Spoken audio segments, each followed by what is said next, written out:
The jury is out on Deshaun Watson. It's time to compile some evidence and deliver a verdict. Let's get it. What's up, fantasy people? You are back on the True North Fantasy Football airwaves. I am Trav, hosting and West Coasting as always, breaking down the fantasy landscape in hopes to inform, empower, and entertain you towards making sound fantasy decisions. Welcome back. It has been a minute, but I am excited to get back on the channel. Got some new short videos coming for you. Super excited. Make sure you follow and subscribe everywhere you can find it, on YouTube at True North Fantasy Football, on the social medias at True North FFB. That's Twitter, Instagram, and TikTok. Go check it out.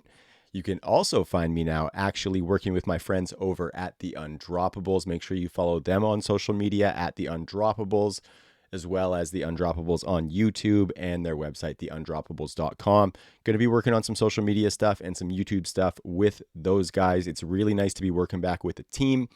If you've kind of followed the journey, you know I've been kind of working solo with True North Fantasy Football for a little bit, and these are some longtime friends in the fantasy industry that I've kind of been riding with since the come up, since Ty and I were kind of starting the fantasy football journey for True North. And yeah, so just some friends to link up with and have a little bit of fun with, working on the YouTube, working on the social media. Would really appreciate a follow over there. I'll put those links in the description as well. But yeah, you can find me mobbing there. Got a little short form video series called Unraveled, so go check it out. And then, of course, here is where you can keep her dialed for that same great True North Fantasy Football content.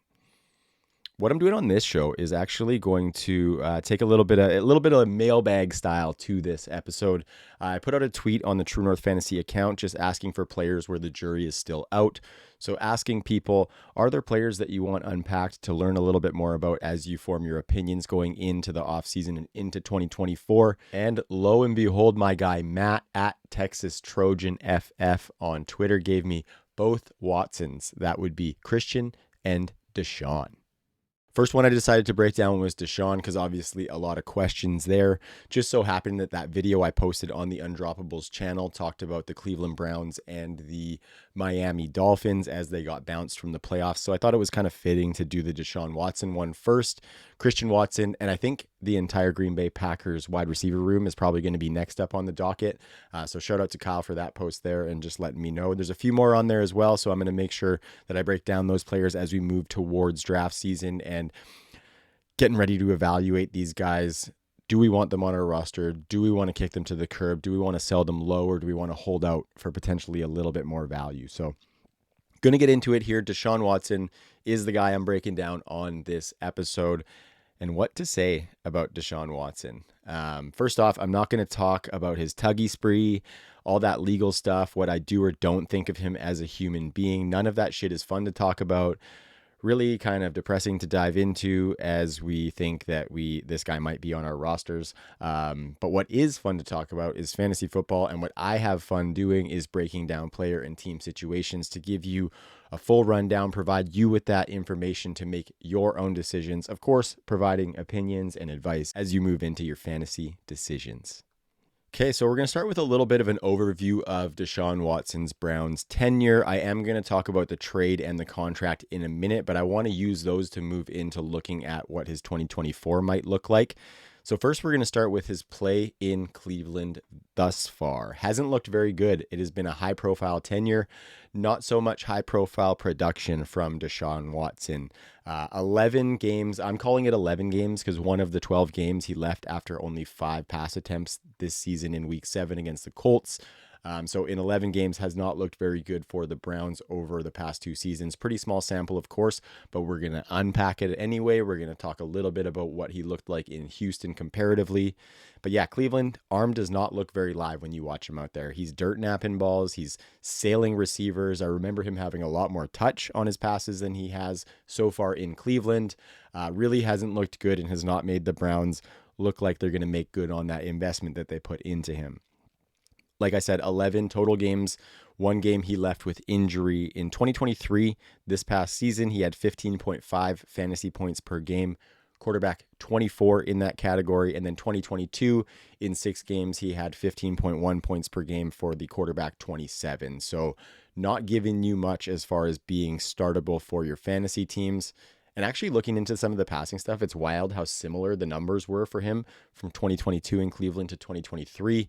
He had 205 dropbacks this year to 202 last year, 171 attempts in 2023, 170 last year, 105 completions to 109, and then 1,115 yards to 1,102 yards in 2022, even down to 7 touchdowns apiece in both seasons, and his yards per attempt were within 0.04. So very wildly similar stats he came out with, maybe a little bit more volume in 2022, considering he played pretty much one more full game. But yeah, it was weird. It was pretty low volume as far as the overall quarterback landscape, and those higher volume quarterbacks, he was not one of those.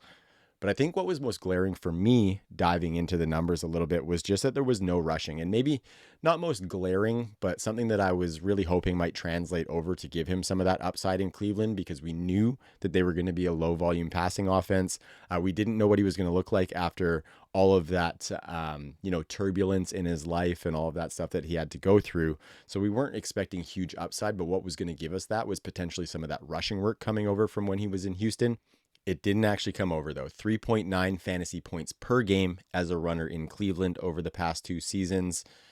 Previous to that, in his tenure in Houston, he was averaging 5.1 rushing fantasy points per game. So doesn't sound like a lot with 1.2 points per game difference, but for a little bit of context, in 2023, 1.2 points per game was the difference between the quarterback 6 and the quarterback 13 in points per game. So that is a decent gap as far as fantasy quarterback production. A lot of it in Houston was predicated on rushing touchdowns. He had seasons of 5 and 7 rushing touchdowns in Houston, and you just saw him doing it around the goal line in the red zone a lot more. Looking at those 3 full seasons as a starter in Houston, his second, third, and fourth year, he had 17 carries inside the 5-yard line across those 3 years. Only 1 carry inside the 5-yard line in the past 2 seasons with Cleveland. So I think as a baseline, first, like in his profile, the rushing work has just come out. It's not something that he's doing a lot. He's not jumping to the run when the pass isn't there. As well as in Cleveland, the scheme is not going to allow him to get some of those cheapies that boost his upside within the 5-yard line where he punches them in a la a Jalen Hurts. But maybe obviously not to the level of Jalen Hurts, but even a few of those would have really boosted his fantasy production for sure. I think with that, shifting expectations, I'm definitely all about making sure we enter these things with realistic expectations, because sure, Deshaun Watson could end up popping off next year. You never know. But I think the process tells us, and the expectations that we should realistically set don't tell us that that's going to happen, right? Looking at him as a viable passer going forward, like, is he going to keep a job? Is he going to be somebody who a team, including the Cleveland Browns, trust as the quarterback for their team? Let alone somebody who can be relevant for fantasy football. That's what we're looking at now, really. And looking at his time in Cleveland, it was, I think the sum of its parts were probably a little bit better than the whole, to be completely honest with you. In those 11 games that he was healthy, he had 5 top 10 performances, which I found kind of surprising. Looking into the numbers more, though, he had no 300-yard games in that time. He had only 1 game with 3 touchdowns, and in only 4 of those 11 games did he have multiple touchdowns. So he wasn't putting up a bunch of touchdowns, and he wasn't putting up a bunch of yardage, so very low upside as far as passing work. I mentioned that lack of rushing across the last 2 seasons with Cleveland. He's been sacked 37 times, and he's only scrambled the ball 29 times. So like I said, he's sitting back there in the pocket.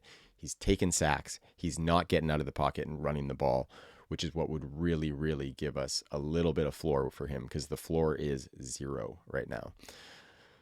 Looking into some of the advanced stuff, courtesy of our friends over at Fantasy Points and their data suite. You already know. Go check it out. We love them. It's a great product. I highly encourage you getting in there for the 2024 season.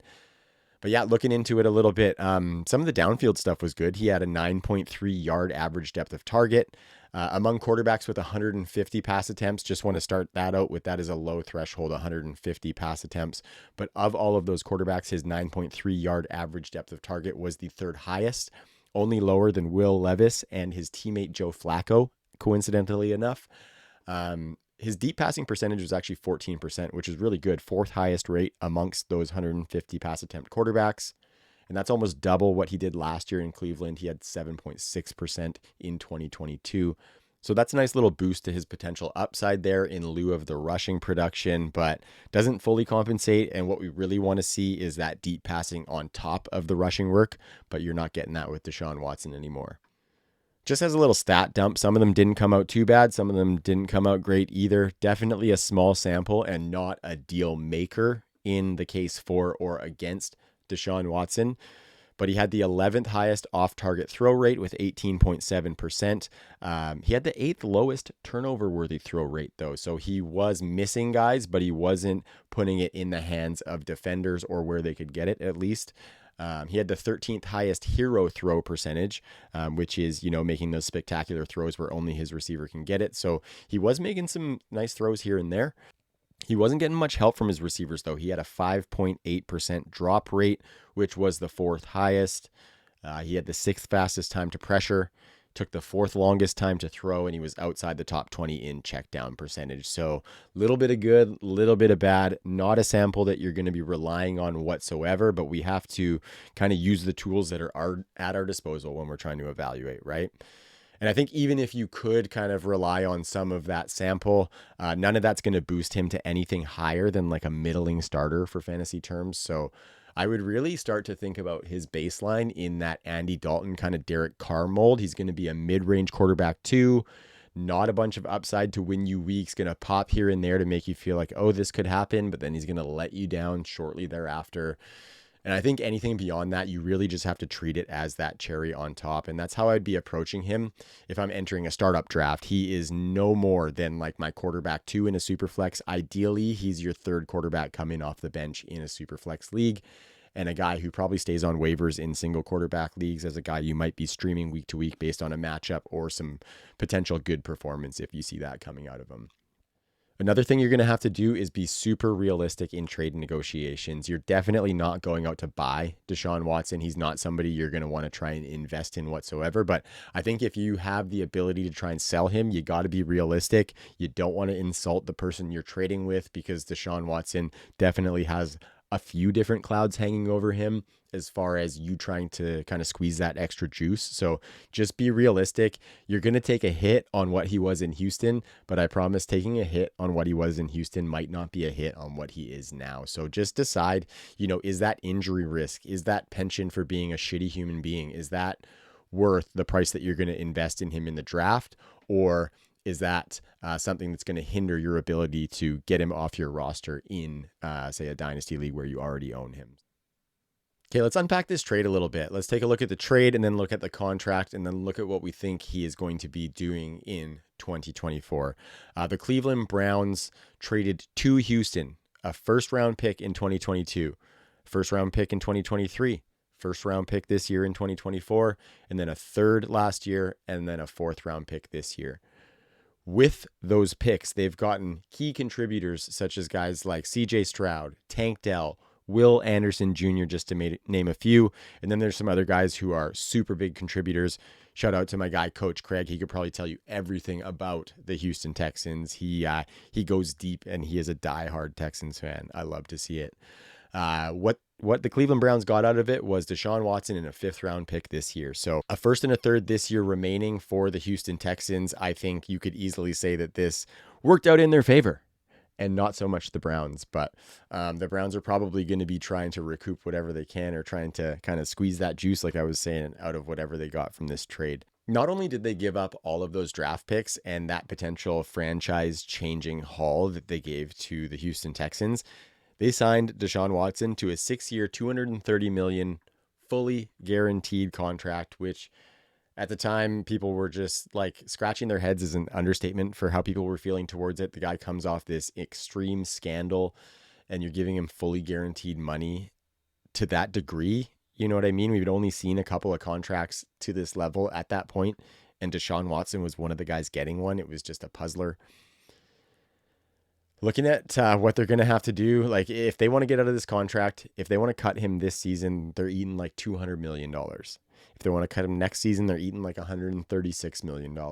If they want to cut him the following season in 2026, they're eating like $72 million. They cannot get out of this contract happily until 2027. And kind of with that, I think that makes me think that they're going to try and keep him. You know what I mean? I think they are probably still trying to latch on to some of that upside we saw in Houston, obviously trying to hold on to whatever thread of value they can out of the draft pick haul plus 230 million that they doled out.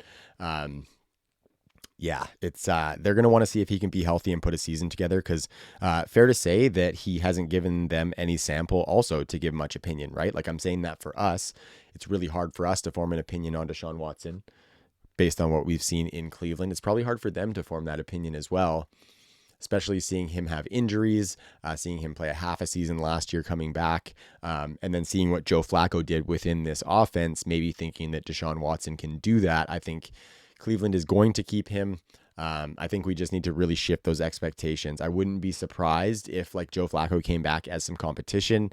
I mentioned that on the Undroppables video that I dropped, that if Cleveland had some plums, they would bring back Joe Flacco, give him a shot to start, and if he wins the job, you sit that $230 million quarterback on the bench. But I'm not sure if they're going to do that, and I'm not sure that Joe Flacco doesn't get maybe better offers out on the market after what he did on a short-term deal. So curious to see what they do at that position if they lock themselves in with Deshaun Watson. Regardless, I think he's going to be there competing for the job at the very least next year. But our expectations have to include no rushing work now, not a bunch of spike weeks in his future, especially with that Kevin Stefanski offense predicated on the run game. What they do at the running back position is going to be extremely interesting as well, because depending if they add heavy and Nick Chubb's not going to make it back right at the start of the season, maybe they do have to lean a little bit more on the passing game than they want to, in which case Deshaun Watson's maybe strengths or weaknesses might be a little bit more at the forefront. But I think right now, just as a baseline, he's a streamer plus at best, and that's how you have to treat him. If I am trading him in a dynasty league where I have him already, I mean, if it's super flex, I'm trying to maybe throw a plus on him to get a first round pick, just to add, to get something out of it that could be something high end. You know what I mean? You're trying to increase what the highest range of outcome is you can get out of that asset. So, I mean, over and above Deshaun Watson isn't a ton, but in Superflex, there is a little bit of value to that if he is the starter. So just be realistic in those negotiations. Take what you feel like your roster can take on if you're trading him away, and don't be going out to buy him. And unless I'm in a Superflex league, I'm not touching him in drafts. And he would have to be going way later than his ADP probably would suggest. So Deshaun Watson, somebody I'm trying to get out on. That's all I got for this video, guys. Really, really appreciate it. Thanks to Kyle for shooting that comment on the post on Twitter. It is pinned to the True North FFB Twitter account, so go check that out and leave a player that you would like me to unpack in this fashion, which I have done today. Christian Watson and the Green Bay wide receivers are coming next, so make sure you subscribe to that channel to keep up on it. Follow at True North FFB on social media. Really excited to be working with the Undroppables. Go check them out there. Everything's going to be in the description. Excited to get moving into 2024. Off-season content is the most fun because you can really dive in. Nothing is really time sensitive because you don't have the next week coming to make all of that research outdated. So this is a fun time to dive in. Everybody's getting prepped. Best ball season feels like it's just right around the corner. So really excited for that. Stick around with True North Fantasy Football and myself, and we're going to have a good time. Until next time, make sure you subscribe. Make sure you check it out. Leave some comments. Let's get chatting. Peace.